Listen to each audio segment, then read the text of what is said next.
At Hopkins, we believe for even the most advanced healthcare to succeed, we must first establish a partnership with the patient and the patient's family.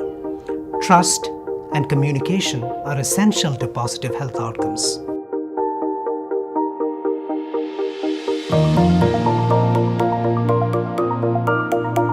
We have the spectrum of specialists, even from the fetal life on to pediatric subspecialists and then to adult specialties, all within the same roof. That can tap into a lot of expertise for very difficult and complex diseases.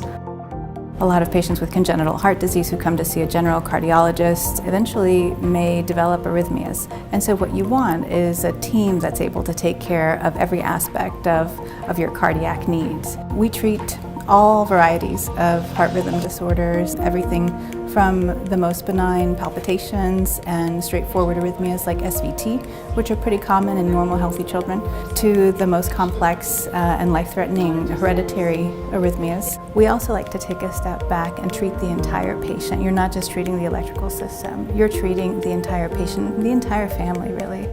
We need to get the diagnosis right. Not 9 out of 10 times, we need to get the diagnosis right 100 times out of 100. We have a range of modalities, whether it's ultrasound or MR or CT, and we have the best equipment that there is. Look at the pictures of the heart here with the colors. People may not understand is not only the pictures, but there's tremendous information, quantitative information behind those pixels. It's not just seeing a pretty picture of the heart, it's understanding all that depth of information that's behind that picture and then using it to help figure out what's the best thing to do for the child.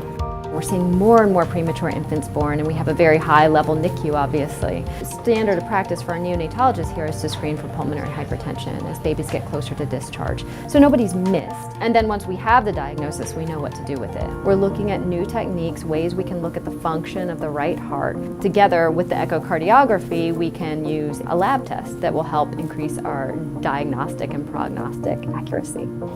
We have a center of excellence for the care of children with a type of condition called a connective tissue disorder.